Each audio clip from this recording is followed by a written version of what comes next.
ஈஸியான சம் தான், கொஞ்சம் அண்டர்ஸ்டாண்ட் பண்ணிக்க வேண்டியதான். சிஎம்ஏ இன்டருக்கு ரொம்ப யூஸ்ஃபுல்லாக இருக்கும். Mister X limited is shifting its undertaking from Jaipur to நப்பாசா அதர் தென் அர்பன் ஏரியா. அதாவது என்ன சொல்றாங்க, எக்ஸ் லிமிடெட் வந்து ஷிஃப்ட் பண்ணுறாங்க அண்டர்டேக்கிங் ஃப்ரம் ஜெய்ப்பூர் டு நப்பாசா. In this regard, it sold its 4 machineries and 2 sets of furnitures during the previous year 23-24 as under. Previous year அப்படின்னு கொடுத்துட்டாவே நம்ம assessment year தான் கணக்குல போகணும். இப்போ 24-25 மிஷினரி ஏபிசிடி. ஏ வந்து 15% ஸ்லாப் ரேட்ல வருதுங்க, டி மட்டும் 30% ஸ்லாப் ரேட்ல வருது. அது ஒரு புக் வேல்யூ சேல்ஸ் கொடுத்தாச்சு. ஃபர்னிச்சர்ஸ் எக்ஸ் ஒய் அது ஒரு 10% வருது இல்லையா. இப்போ WDV return on value of the block of assets 15% ABC consist வந்து 11 லேக்கும், 30% மிஷினரி வந்து ரிட்டர்ன் ஆன் வேல்யூ வந்து 9 லேக்கும், ஃபர்னிச்சர் வந்து 1,50,000 சொல்றாங்க. அப்போ X limited is seeking whether the transaction shall be taxable as lump sale or not and compute capital gain. On 7/4/2023, assessee further purchased machine worth rupees 3,70,000 and land of rupees 1 lakh for the purpose of new industrial undertaking. Compute capital gain. அப்போ இதுல என்ன தெளிவாக தெரியுதுன்னா, இவங்க வைக்க போகிறது எல்லாமே வந்து பார்த்தா மெஷினரி தான், மெஷினரி அண்ட் ஃபர்னிச்சர்ஸ். அப்படி நல்லா புரிஞ்சுக்கணும். ஒரு மெஷினரி அப்படின்னும் போது அது எப்போ வாங்கியிருந்தாங்க எப்போ விற்றுருந்தாங்க கவனம் கிடையாது. ஏன்னா மெஷினரி பொறுத்த வரைக்கும் எல்லாமே ஷார்ட் டேர்ம் கேபிட்டல் கெயினை தான் கன்சிடர் பண்ணிக்கணும். ஆனால் இந்த இடத்துல என்ன சொன்னாங்கன்னா, லம்சம்மா விற்கிறதுனால வந்து ஸ்லம் சேலாக வருமானு கேட்குறாங்க. X limited is seeking whether the transaction shall be taxable as lump sale or not and compute capital gain சொல்கிறாங்க. அதே நேரத்தில் அசசி ஃபர்தராக மிஷின் வாங்குறாங்க 3,70,000 அதே போல் 1 லட்ச ரூபா பர்பஸ் ஆஃப் இண்டஸ்ட்ரியல் டேக்கிங்க்கு லேண்ட் வாங்குறாங்க அப்படின்னு அவங்க சொல்கிறாங்க. இப்போ கேபிட்டல் கெயின் நம்ம கண்டுபிடிக்கக்கூடிய விஷயம். So computation of capital gain for mister X assessment year 24-25 அப்படின்றது நீங்கள் தெளிவாக எழுதிக்கணும். எப்பயுமே ஆன்சர் எழுதும் பொழுது நீங்கள் அந்த கம்ப்யூட்டேஷன் ஆஃப் கேபிட்டல் கெயின்ற வார்த்தை எழுதுங்க, இல்லாட்ட மார்க் கிடைக்காது. இது வந்து புக்கில் இருக்கிற மாதிரி எழுதக்கூடாது. நம்ம வந்து எழுதும் போது இப்படி தான் எழுதணும். Computation of capital gain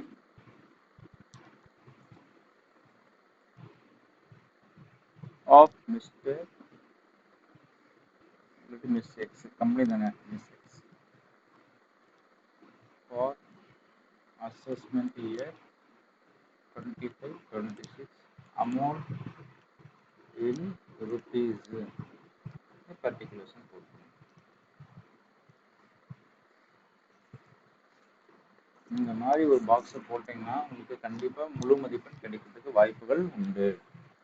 சும்மா எடுத்தோன்னே ஆன்சர் தெரியாதீங்க. ஃபஸ்ட்டு ஸ்ட்ரக்சருக்கு மார்க் அதிகம் தராங்க இல்லையா. அப்புறம் உங்களுக்கு ஃபார்முலா போடுங்க, sales consideration minus transfer expenses, அப்புறம் தான் நெட் கன்சிடரேஷன். ஸோ இப்போ கேபிட்டல் கெயின் எழுதுனா இதை நீங்கள் தாரக மந்திரமா எழுதிக்கோங்க. இதெல்லாம் இந்த ஃபார்முலாவில் நீங்கள் மறந்துடக்கூடாது. Minus indexation.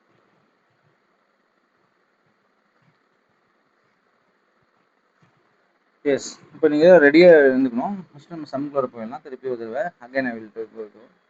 அப்போ நீங்கள் என்ன பண்ணுறீங்க அப்படின்னா, சேல் ஆஃப் மிஷினரி தானே ஃபஸ்ட்டு. இப்போ 15% உள்ள பிளாக் தான் நீங்கள் ஃபஸ்ட்டு வைக்கிறீங்க. அப்போ 2 பிளாக்காக பிரிச்சுக்கணும். ஏபிசி அப்படின்றது ஃபஸ்ட்டு பிளாக்கு 15%. இப்போ 15% 11 லட்சம் உள்ள ரிட்டர்ன் ஆன் வேல்யூ உள்ள பொருளை ஏன்னா இங்கே வாங்கின வேல்யூ கொடுத்துக்கலாம்னு பார்த்தீங்கன்னா புக் வேல்யூ தான் கொடுத்துக்கலாம். ஸோ இந்த புக் வேல்யூ கொடுத்தா பாருங்கள் 5,3,8,2,10. ஆனால் ரிட்டர்ன் ஆன் வேல்யூ அப்படின்றது எவ்வளோ வருதுன்னு பார்த்தீங்கன்னா எவ்வளோ வருதுங்க, 11 லட்சம். இப்போ விச் இஸ் கரெக்டுன்னு பார்த்தீங்கன்னா எப்போவுமே மிஷினரி பொறுத்த வரைக்கும், அதாவது டெப்ரிசியபிள் அசெட் பொறுத்த வரைக்கும் நம்ம ரிட்டர்ன் ஆன் வேல்யூ தான் எடுத்துக்கணும். அப்படிங்கும்போது 1/4/2023 அதோட வேல்யூ வந்து 11 லட்ச ரூபாய் இருந்துச்சுன்னா எடுத்துக்கிறோம். ஆனால் அதை நீங்கள் எவ்வளோக்கு விற்றுருக்கிறீங்க அப்படின்னு பார்த்தீங்கன்னா சோல்டு 3, 8, 11 ப்ளஸ் 6, 8, 14, 3, 17. இங்கே தான் 17 கொடுத்துருக்கோம். அது என்னடா 17 லட்சம் சொன்னால் கேட்கக்கூடாது. So they have given sales during the year. So இப்போ உங்களுக்கு 6 lakhs short term capital gain. I told you already 6 lakhs capital gain. Depreciable அசெட்டை பொறுத்த வரைக்கும் அது எல்லாமே உங்களுக்கு என்ன தான் ஷார்ட் டேர்ம் கேபிட்டல் கெயின் தான். சரி, அடுத்தது மெஷினரி ஆயில் அடுத்த மிஷின் 30% பிளாக் ஆப்போசிட்ஸ் டிஇ அதே 9 லட்ச ரூபா இருக்குது. எவ்வளோக்கு விற்றீங்க அப்படின்னு கேட்டிங்கன்னா 5 லட்ச ரூபாய்க்கு தான் விற்றுருக்கிறீங்க. அப்போ 9 லட்சம் மதிப்புள்ளதை நீங்கள் என்ன செஞ்சுக்கிறீங்க, 5 லட்ச ரூபாய்க்கு தான் விற்றுருக்கிறீங்க அப்படின்னு. சார் எப்படி சார் 5 லட்சம்னா அவனே கணக்கில் கொடுத்துட்டான். சார் 6 லட்சம் தாங்க சார். நான் சொன்னால் புக்கில் எடுத்துக்கொள்ளக்கூடாது, எப்பவுமே ரிட்டர்ன் ஆன் வேல்யூ தான் எடுத்துக்கணும். அப்போ ரிட்டர்ன் ஆன் வேல்யூ அப்படின்றது வந்து என்னதாங்க 9 லேக். அப்போ 5 லட்சம் போச்சுன்னா உங்களுக்கு ஷார்ட் டேர்ம் லாஸா அப்படின்னு நீங்கள் கேட்கலாம். அப்போ சார் 5 லட்சம் மிச்சம் 4 லட்சம் தானே. எஸ், நல்லா கவனிக்கணும், 4 லட்சம். சார் டெப்ரிசியேஷன் வந்து 1,20,000 30% போட்டு ரிட்டர்ன் ஆன் வேல்யூ வந்து 2,80,000. இது என்ன ஒரு குழப்பமா இருக்குன்னு கேட்கலாம். Yes, I tell you. எப்படின்னா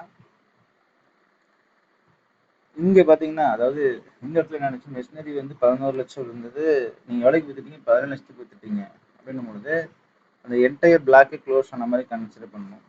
ஆனால் இங்கே அப்படி கிடையாது. அதோட வேல்யூ வந்து 9 லட்சமாக இருந்தாலும் நீங்கள் எவ்வளோக்கு விற்றுருக்கிறீங்க, 6 லட்சம் விற்றுருக்கிறீங்க அப்படின்னும் பொழுது ஸோ நம்ம கன்சிடர் பண்ண வேண்டியது சில பிளாக் இருக்கும் பொழுது அது இன்னும் கொஞ்சம் அசட்ஸ் கூட இருக்கணும் அப்படின்ற மாதிரி கன்சிடரேஷன். அப்போ அந்த 4 லட்ச ரூபா அசட் ஒன்று இருக்குது ஸ்டில் ரிமைனிங் அப்படின்றதுனால தான் இந்த 1,20,000 டிப்ரிசியேஷன் நம்ம போடுறோம். அதை பற்றி அவங்க தெளிவாக சொல்லலை.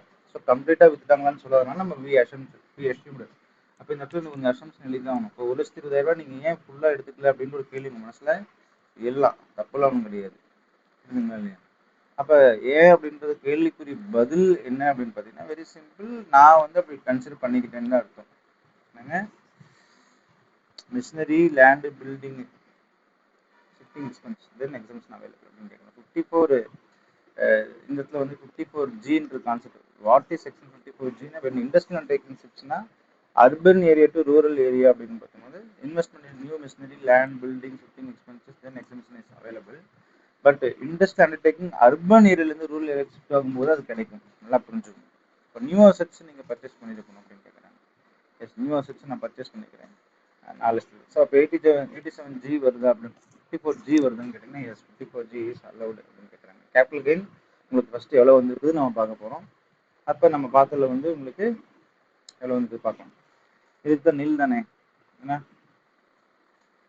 9 லட்சத்தில் 5 லட்சத்தில் நான் விற்றுட்டேன், மிச்சம் டெப்ரிசியேஷன் தான். ஸோ அதோட வேல்யூ எனக்கு வந்து கேபிட்டல் கெயின் எதுவும் கிடைக்கல.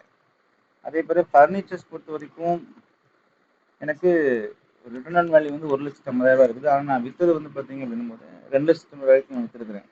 ஸோ இப்போ 2,90,000 நான் விற்றுருக்கிறனால கூட என்னுடைய புக் வேல்யூ சரி ரிட்டர்ன் ஆன் வேல்யூ வந்து 1,50,000 இருக்கிறதுனால எனக்கு இந்த இடத்துல லாபம் தான் கிடைக்கும். ஸோ 1,40,000 ப்ளஸ் ஒரு 6 லேக்ஸ், டோட்டலி 7,40,000 எனக்கு லாபம் கிடைக்குது. எக்ஸம்ஷன் 54G அப்படின்னு கேட்குறாங்க. Yes, I told you already exemption 54G உங்களுக்கு கிடைக்குமான்னு கேட்டால் எஸ். 54G பொறுத்த வரைக்கும் எனக்கு கேபிட்டல் கெயின் 7,40,000 பண்ணிக்கிறோம். ஆனால் இன்வெஸ்ட்மெண்ட் பண்ணது எவ்வளவு, 4,70,000 நான் சொல்லிட்டேன். 4,70,000 எங்கேருந்து வந்துச்சுன்னு பார்த்தீங்கன்னா எஸ் இங்கே தான் 3,70,000 ப்ளஸ் 1 லேக். ஒன்று மிஷினரியில் ஒன்று லேண்டில் இன்வெஸ்ட் பண்ணிக்கிறேன். மொத்தம் 4,70,000. அப்படி பார்க்கும்பொழுது எக்ஸம்ஷன் அலோடான்னு கேட்டால் yes, capital gain amount invested therefore exemption 4,70,000. இப்போ கேபிட்டல் கெயின் பொறுத்த வரைக்கும் 7.4 4.70 இரண்டில் குறைவானது வந்து அதனால் எக்ஸம்ஷன் 4,70,000 தான். அப்போ பார்த்தீங்கன்னா கேபிட்டல் கெயின் 7,40,000. நான் இன்வெஸ்ட் பண்ணது 4,70,000 அப்படிங்கும்போது எக்ஸம்ஷன் வந்து கேபிட்டல் கெயின் அமௌண்ட்டுக்கு நான் எக்ஸம்ஷன் பண்ணனான்னு இல்லை. ஸோ 4,70,000 தான் நான் பண்ணியிருக்கிறேன். அப்போ அந்த 4,70,000 நீங்கள் கழிச்சுக்கலாம்னா தாராளமாக கழித்துக்கொள்ளலாம். இதுக்கு வந்து அப்ரோப்ரியேஷனும் கிடையாது. நீங்கள் அப்படியே என்ன செய்யணும், தாராளமாக கழித்து கொள்ளலாம். அப்படி கழிச்சா எனக்கு ஏன் சார் இது why it is not slump sale ஏன் வரல அப்படின்னு பார்த்தீங்கன்னா பிகாஸ் செப்பரேட் வேல்யூ அசைன் பண்ணிக்கிறாங்க எல்லாத்துக்கும். பாருங்க டிக்கு அதாவது ஏபிசி அப்போ பார்த்தீங்கன்னா இங்கே எல்லாத்துக்கும் தனித்தனி வேல்யூ அசைன் பண்ணிட்டாங்க. சேல்ஸுக்கும் அதே போல தான் எல்லாத்துக்கும் தனித்தனி அசைன் பண்ணனால ஸ்லம் சேல் வர. ஸ்லம் சேல் குரூப் ஆஃப் சேல்ஸ்னு அர்த்தம். Because each value assign to each asset, that's why it's not slump sales. Because why it is STC I told you already, because depreciable assets always treated as a STCG under block concept. Why no gain for machinery 30%? Because one asset is still remaining black னு சொல்றாங்க. எப்படி சொல்றாங்க நான் சொன்னேன்ல இந்த இடத்துல DE என்னங்க D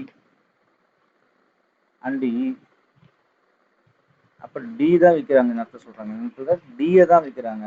அப்போ டி போச்சுன்னா மிச்சப்படுத்தி இ வந்து ஸ்டில் ரிமைன் அப்படின்றது அந்த தப்பு. அதான் சொன்னேன், புரிஞ்சுக்கணும்னு சொன்னேன். இந்த கணக்கில் வந்து பார்த்தீங்கன்னா இதெல்லாம் சொல்ல மாட்டாங்க, நம்மளே புரிஞ்சுக்கணும்னா டியோட தான் விற்கிறாங்க, 5 லட்ச ரூபாய்க்கு விற்கிறாங்க, 6 லட்சம் மதிப்பில். அப்போ டி பிளஸ் இ கன்சிஸ்ட் ஆகி தான் நீங்கள் ரிட்டர்ன் ஆன் வேல்யூ இருக்குதுங்கும் போது அப்போ இ ஸ்டில் ரிமைனிங் அப்படின்றது நீங்கள் என்ன செஞ்சுக்கணும், புரிஞ்சுக்கணும் அப்படின்றது அந்த concept. Still because one asset he still remaining. Important block rules. Rule 1. If block exists after sale, no capital gain. Only return on value reduced தான் பண்ணணும். ஃபர்ஸ்ட் பாருங்க, பிளாக்கிங்கோட கான்செப்ட் தெரிஞ்சுங்கன்னா நீங்கள் அப்படி தான் பார்த்தோம். இங்கே வந்து நீங்கள் லாபம்லாம் சொல்லக்கூடாது, நட்டம்னு சொல்லக்கூடாது. ஏன்னா 9 லட்ச ரூபாய் இருந்துச்சு, நீங்கள் 5 லட்ச ரூபாய்க்கு விற்று மிச்சம் 4 லட்ச ரூபாய் நட்டம்னு சொல்ல முடியாது. ஏன்னா ஒரு அசட்டை இருக்குதும் போது ரிட்டர்ன் ஆன் வேல்யூ தான் குறையுமே தவிர இந்த block of asset no gain or no loss. Rule 2. If all assets sold, sale value is greater than, எல்லா அசட்டும் சேல்ஸ் பண்ணிட்டீங்க, sale value is greater than return on value, அப்போ சஸ்டேஜ் தான். அதாவது இங்கே பார்த்தோம், எல்லா அசட்டையும் விற்றுட்டீங்க, சேல்ஸ் வேல்யூ விட சரி ரிட்டர்ன் ஆன் வேல்யூ விட சேல்ஸ் வேல்யூ அதிகமாக்கணும்னா 6 lakhs. அந்த 6 lakhs is called short term capital gain. அதை விட குறைவாக இருந்துச்சுன்னா ஷார்ட் டர்ம் கேபிட்டல் லாஸ் அப்படின்றது அந்த முக்கியமான விஷயம். அப்போ இந்த கணக்கில் வந்து ஒவ்வொரு வேல்யூக்கும் தனியாக அசைன் பண்ணதுனால ஸ்லம் சேல் இல்லைன்றது ரொம்ப ரொம்ப முக்கியம். அப்போ அதான் கேட்கலாம். பிளாக்கிங் கான்செப்ட் வந்து ஒரே டெப்ரிசியேஷன் ரேட் உள்ள அசெட்ஸ் வந்து ஒரு பிளாக்லையும், டிஃப்ரெண்ட் டெப்ரிசியேஷன் உள்ள விஷயத்தை இன்னொரு பிளாக்லையும் போடணும். டெப்ரிசியபிள் அசெட்ஸாக இருந்தாவே அது வந்து ஷார்ட் டர்ம் கேபிட்டல் கெயின்னா அது எத்தனை வருஷமாக இருந்தாலும் சரி. செக்ஷன் 54G அப்படின்றது என்னன்னு பார்த்தீங்கன்னா, urban industrial unit shift from urban to rural அப்படின்றாங்க. அதாவது அர்பனா நகரம், ரூரல்னா கிராமம். நகரத்துலேருந்து கிராமப்புறத்துக்கு ஷிஃப்ட் பண்ணாங்கன்னா நீங்கள் லேண்டு, மிஷினரி, பில்டிங் எதில் வேணாலும் இன்வெஸ்ட் பண்ணாலும் உங்களுக்கு அந்த 54Gன்ற எக்ஸம்ஷன் லிமிட்டு கிடைக்குது ஃபுல்லாகவே அப்படின்றது அந்த கணக்கு. இது ரொம்ப ரொம்ப ஈஸியான கணக்கு கிடையாது, ஆனாலும் ரொம்ப ரொம்ப ஈஸி. எப்படின்னா நம்ம அண்டர்ஸ்டாண்ட் பண்ணிக்கணும், கணக்கை வந்து ஃபஸ்ட்டு அண்டர்ஸ்டாண்ட் பண்ணிட்டு எழுதும் போது தப்பு இல்லாமல் எழுதினாவே உங்களுக்கு மேக்ஸிமம் மார்க்ஸ் கிடைச்சிடும். நன்றி நன்றி நன்றி. Thank you students.